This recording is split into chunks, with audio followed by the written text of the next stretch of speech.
great to have you here, either live or watching on the replay. So today I'm talking about what the terms resilience and confidence mean.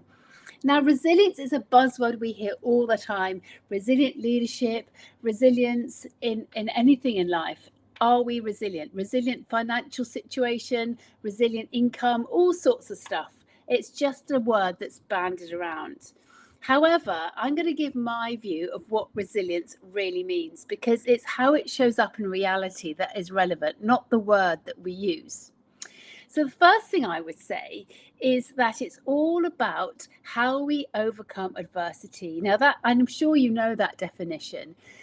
The other thing about it is that you hear a lot about bouncing back. I always talk about bouncing forward, because we're never the same person as we were before that event took place. It's actually an engineering term talking about metal, how metal, when it's heated, it kind of changes shape. When it cools, it goes back to its original shape. So that's where the term resilience started. However, we never turn back to exactly the same as we were before. So it's a useful term, but actually doesn't necessarily reflect for the definition that was originally designed for. I also talk about it's got 3 stages: uncover, discover, and recover.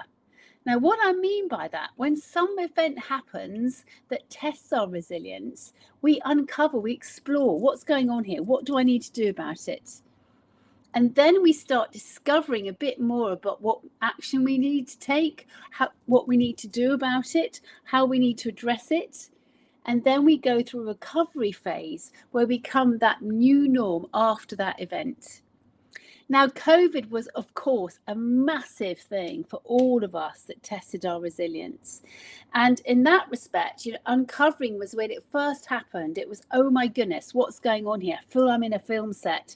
Is it going to be over in a couple of weeks? Well, clearly not.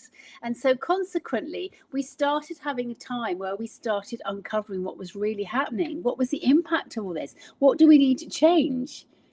And so for me, like so many of you, I had a really busy business that was all face-to-face. And I was having great contracts. It was all awesome. And then suddenly everything vanished. Lots of speaking gigs, lots of events, lots of training just suddenly stopped. And so therefore, there's this change of how can I help? What can I do? And so I learned how to go online. I didn't know about Zoom. I didn't know about Eventbrite. I didn't know much about anything to do online. I learned very quickly. And then on the 8th of April, I started giving my first free webinars online, how to move from overwhelmed to calm, because that's what I felt everybody needed at the time. So I started uncovering how I could help people. I start discovering how long this was, what people wanted, how to serve them in order to create and support you online. So that was my period of uncovering, and then obviously discover how I can support you further. And then we go through a period of recovery, and now we're still in that period of recovery. Still the discussion about hybrid working. We're still discussing, what next as we start to recover from the last few years. But resilience also includes how we deal with it on a day-to-day basis. And part of that is confidence. Now, I connect the two because I believe you can't have one without the other. So confidence is trusting ourselves, someone else, and a thing. I trust the photocopy is going to work. I trust if I ask you for help, you're going to help me. I trust myself, which is the biggest one. I trust I'm going to get through this. So when we face a situation that really tests us, this is why we need the confidence. We have the confidence to know that we're going to get through it. And I passionately believe we are never given more than we can handle, even though it feels horrible at the time, even though we might say, I've had enough testing, thank you, can you stop? I believe if we're in the right energy and we get into the right energy, we can cope with so much more than we can imagine. So what I talk about, and giving you an example now of a time in my life where I had to really test my resilience recently. So last September, I climbed Snowdon with a wonderful group of people that I've got doing a mastermind with. It was absolutely awesome, great group.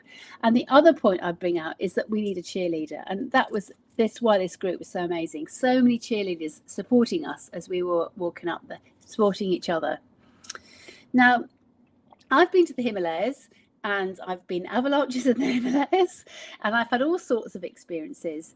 So I thought, actually, Snowdon, I was a bit nervous about it because it was 20 years ago I climbed in the Himalayas. So obviously I've aged a bit since then. But I thought, okay, if I can cope with the Himalayas, surely I can cope with Snowdon. What I hadn't anticipated was the weather. The weather is notoriously not great in Snowdon. However, this was particularly brutal. Bearing in mind it was September, we had hail, we had 50-mile-an-hour winds, we had torrential rain that was sort of horizontal and coming from all directions. And this meant that all the trains were cancelled because there was a train up to Snowdon for those that don't want to walk. They were all cancelled because the weather was so awful. But of course, we did it because we wanted to do it. So we set off, that was okay. The weather started getting really deteriorating. About an hour in, I slipped because I am quite clumsy. So I slipped and I sort of held myself down the mountain, luckily stopped. I was grateful I had a will as I was whizzing myself down and stopped myself. And then when I got up, I thought, oh, my hand's a bit sore. And it was bleeding and it was quite sore. So took some paracetamol, carried on, and I put my glove back on and just thought, well, I just got to do it. As I carried on walking, the weather just deteriorated even further. And I had a real deja vu from when I was in the avalanche in Afghanistan. I was in Afghanistan as well. But anyway, when I was in the avalanche in the Himalayas. And I did feel generally, I had immense fear. I knew I had to go on. I knew I had to do it, partly because I was never going to be sitting in the bar that night thinking I hadn't made it. Also, the fact that I am about resilience. So how could I not practice what I preach? But this is how it works out in reality. So literally I had to stop step by step by step by step.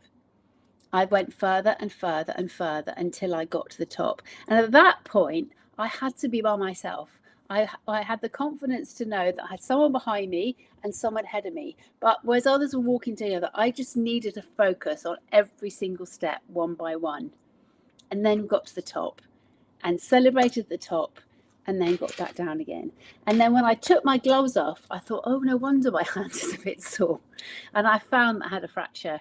And actually, it's taken quite a while to heal. However, so I just want to take away the myth that sometimes you hear people talking about resilience as you bounce it off. You don't deal with it. It's all, you rise above it.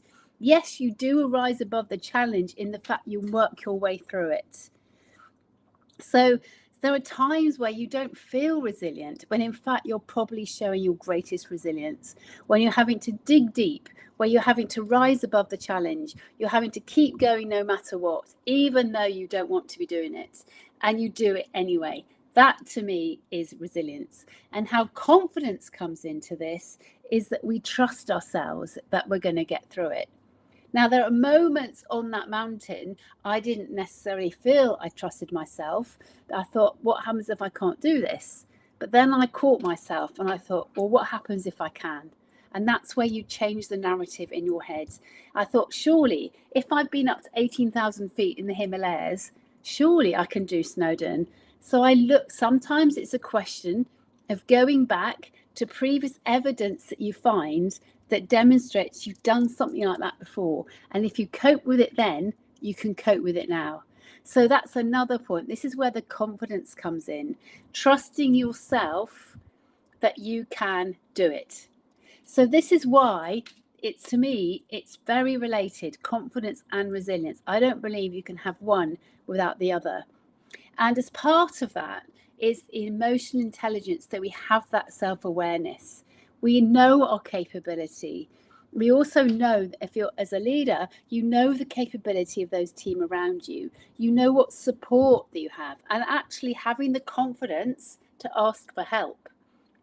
So it takes confidence to ask for help because we're having to show a chink in our armor. We're having to show our vulnerability by asking for help. So that's why it takes a bit of confidence to actually ask for help. But it's so empowering when you do. And actually, how often are people really willing to help you?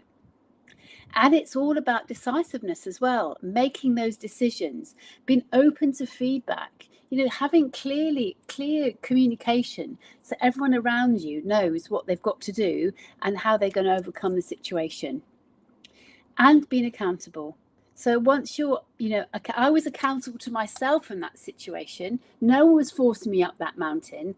However, I wanted to know to myself that I could do it. And I also wanted to show that actually this is what resilience means. And I thought, how can I not practice what I preach? How can I call myself a resilience specialist? Is when the going gets tough, I just bail out. That was never going to be an issue. So it's all about being in integrity and doing what you say you're going to do, and particularly when no one's watching. That's a true leader to me. When you're the same leader, no matter what you're doing, whoever you're with, wherever you are, regardless if anybody's watching you, not just when you're in front of your team, every minute of every day. So I hope that helps give you some conclusions about for my interpretation of resilience that I hope you find is relevant to you. And I'd love to hear your stories of resilience, because I bet you're way more resilient than you ever think you are. And just here you can see the link to my 2-minute questionnaire. So if you fill that out, it takes 2 minutes. As I say, I bet you're more resilient than you think. And then I can give you some feedback directly to you, personal to you, according to the answers you've given, to boost your resilience even more. So take care. I look forward to seeing you next week and for another session. And I'd love to hear your feedback. So take care. Look after yourself. Bye-bye.